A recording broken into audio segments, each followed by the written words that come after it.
supremacist group called the Oath Keepers, who was pretty much responsible for the bullshit we seen January 6th, last year, January 6th, that happened at the Capitol, right? So when I come on here and talk about racism, come on here and talk about all the different sentiments of the system, we always talk about this big bag system, right? White supremacy, racism. A lot of people be hitting me in my DM like, what you talking about, Harrison? Who in particular, right? Well, when we look at the Oath Keepers, who say they're like a paramilitary organization whose goal is to thwart the government, right? So their whole thing is to make sure the government doesn't take their guns, make sure the government acts in a particular way. But the underlining thing that nobody ever says about all these military groups or all these white supremacist groups, is what I'm gonna call them, the underlining shit nobody ever say about them is race is a factor too.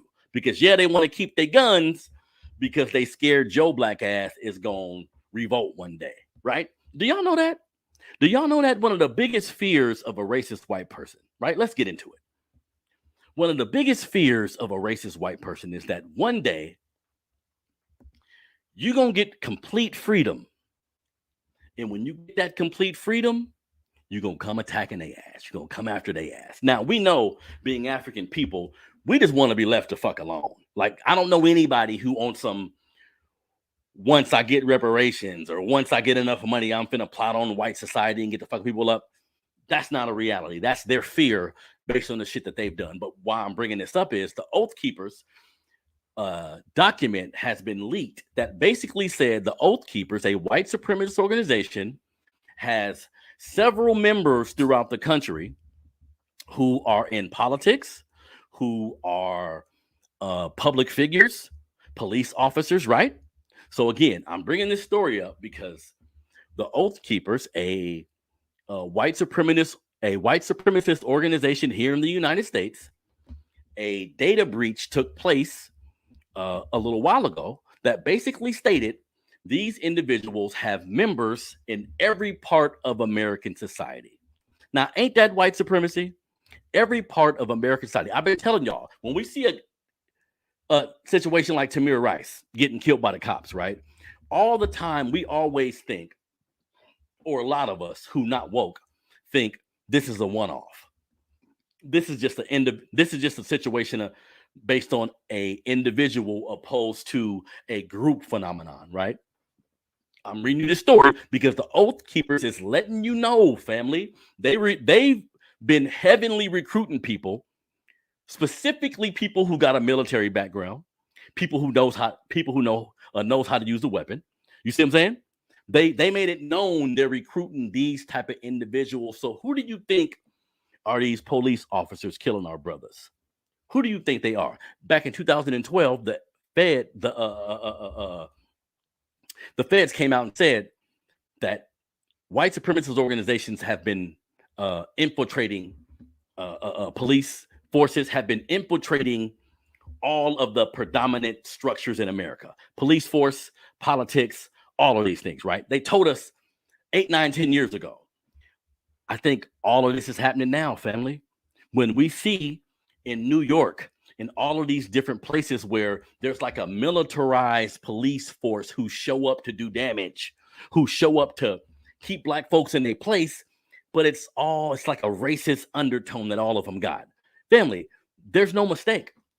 There's no mistake. Oath Keepers and other organizations like them have been around forever. Now, one of the articles I read was talking about a situation where Cliven Bundy, I'm not sure if you guys are aware who Cliven Bundy is, like in 2014, he's loosely connected to the Oath Keepers. In 2014, he has a ranch, right? Where on his ranch, he was doing all this foul shit, not paying his taxes, disobeying the law, basically.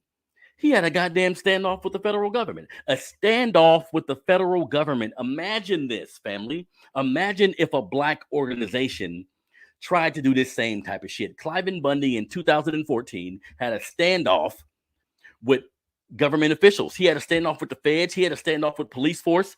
They didn't enter on his property, though. He had his guns ready, all his people ready, said, y'all not coming in here. And you know what, family? They didn't go in there.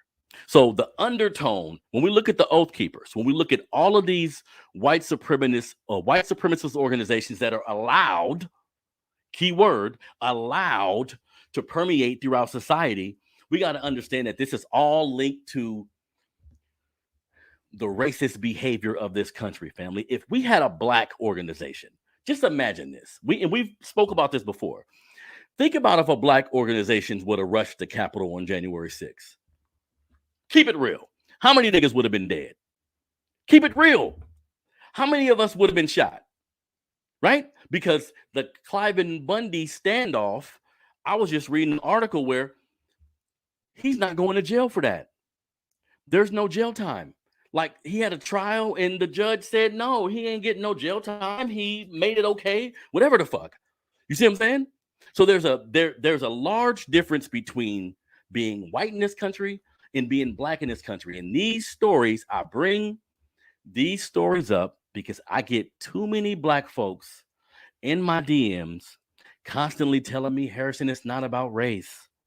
It's about class. It's about good and evil. Stop the bullshit, family. I know you scared. This is what we're dealing with. This is the reality of life in America being black. A lot of black folks is just scared. They don't want to say it, though. You see? They want to hide behind their patriotism. They want to hide behind the fact that they pay taxes. Hide behind the fact they got a good job, that they're an upstanding citizen. Fuck all that. Racism in America is, to me, the primary issue that we have to deal with being black in this country. The primary issue. The primary issue. We see all the time. Think about this. Think about the black organizations from the 60s and the 70s. Where are they? Right? Black Panthers, different coalitions that were created. I did a story about a year ago. I think this was in Chicago. There was a black organization who was fighting the government just for our freedom, just trying their best to thwart the shit the government was saying and hold their ground. They had a house. I think it was in Chicago. The house was bombed. They bombed the house, damn near killed everybody in it, right? Tulsa, Oklahoma, same shit. The government bombed this area, family, right? So this is proof. This is telling us that the reason why we get treated the way we get treated, the reason why shit happens to us and we can't do shit about it, we feel like we can't move around, it's being black in America, family. So what the fuck are we going to do about it? That's the question. Not on no military create some violence type shit, but really on some unification. All of this, all these news stories, family, all of these incidents should tell black folks it's time for us to unify in a particular way. We have to figure it out what it is. Now, I always say some black folks don't do what I'm doing. You don't get online and talk. You're going to use your voice to speak truth to power. Do that. If you got a job that you're good at, if you do art, if you run a business, like whatever the fuck you do, use your gift to support your people. Use your gift to focus on the injustices that happen to us until all of us as a group look at this shit and say, okay, this has to stop. I don't think any of it's going nowhere, family, because as we can see with the PNB Rock situation, like the niggadom, look how black folks act, that shit's on autopilot at this point, and nobody's coming to help. And the Oath Keepers, because this leaked that the Oath Keepers, a white supremacist organization that was pretty much responsible for the shit that happened January 6th at the Capitol, they're getting indicted right now. It's some soft shoe shit. I'm not sure any of them actually gonna go to jail, but they are being indicted. The government's looking into them. Hell yeah. No, we could do it, Ken. We could set something up, bro. Hell yeah. You got a story to tell, bro. Hell yeah, we can set something up. We're gonna do this. I'm gonna hit you, bro. I'm gonna hit you in a few hours and we'll set something up. But yeah, Ken, hell yeah, man. I admire everything that you was able to do in my city, bro. Everything that you're doing right now. So hell yeah. You know what I mean? So once again, Oath Keepers, a white supremacist organization in the United States, is being hit with soft shoe charges. Like, we're going to indict this guy. We're going to indict this guy. Dude, if there was a black organization that ran to the Capitol with no guns, most of them would have got shot. Do we understand this?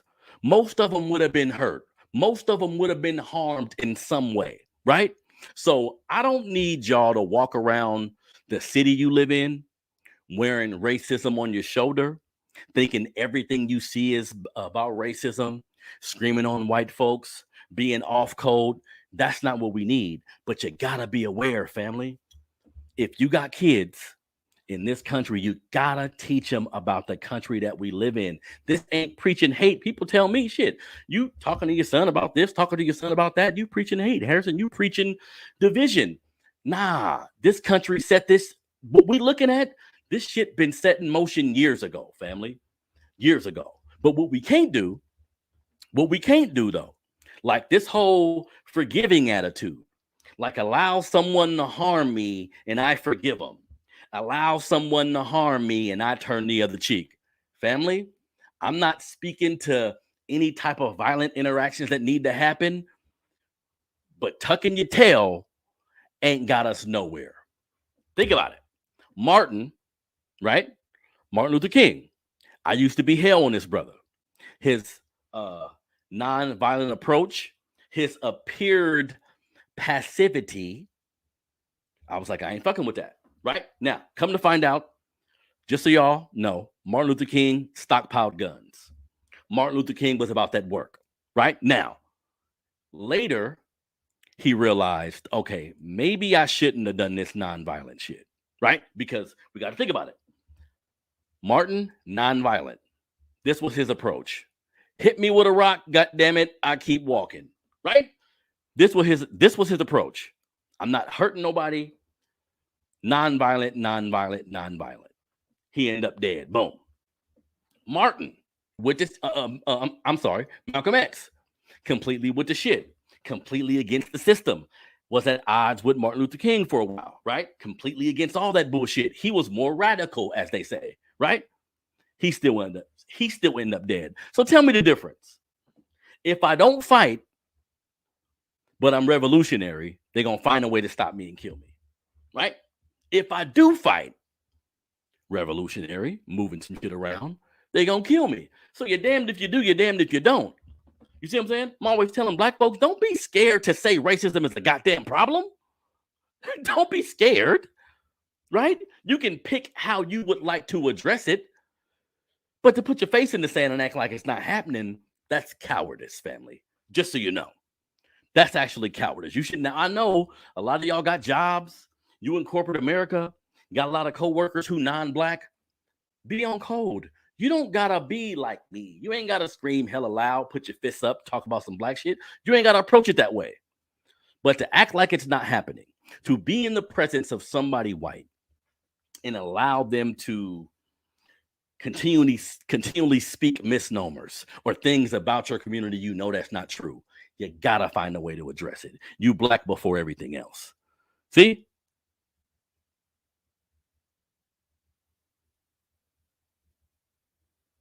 Yeah, Ken, you're right, bro. When the slaves were freed, that none of that was a part of the plan. They didn't they didn't think it through. We're gonna get all these slaves from Africa, the Caribbean, all these black countries, bring them here, work. Nobody thought it through. Nobody thought one day we're gonna let these niggas go. So to me, from everything I've read and what I believe, since we've been released in the 1800s, kinda, because Jim Crow and all that shit came after that, the biggest goal for this country has been like, damn, we got all these niggas in this country. How do we get rid of them? Okay, we're going to create a police force to get their ass out of here. We're going to create a Planned Parenthood, i.e. Margaret Sanger, to get their ass out of here, right? They've been creating all these different manipulative type structures to reduce our population. Fam, we've been, 14% of the population, 12% of the population? Really? All this time, still 12%? I don't believe that. I believe it's higher than that, right? But this country has a Negro problem. Real shit. Even in 2022, this country has a Negro problem that they can't seem to get a handle on, right? And it's like a love-hate relationship because they love to see us dunk a ball, but hate to see us walking down the street. Ain't that a bitch? They love LeBron, with his uniform on, right? They love LeBron with his uniform on. But let this nigga come to their door, big 6'8" black man with a hood on. You're going to be Trayvon Martin in. Now it's time to get your ass. You see what I'm saying? So that's the dichotomy that we have to deal with in this country, family. The love-hate relationship with white society, where they love to have us on display, love to have us display our talent, sing, nigga, dance, nigga. Now go back to picking that cotton.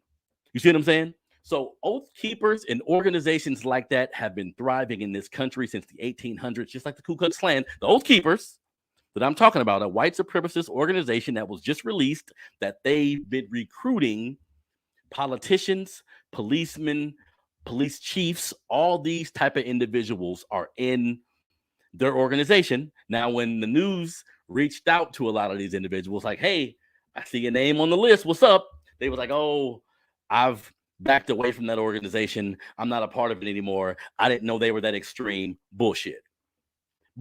They knew just how extreme they were, because after January 6th, hear me when I say this, after the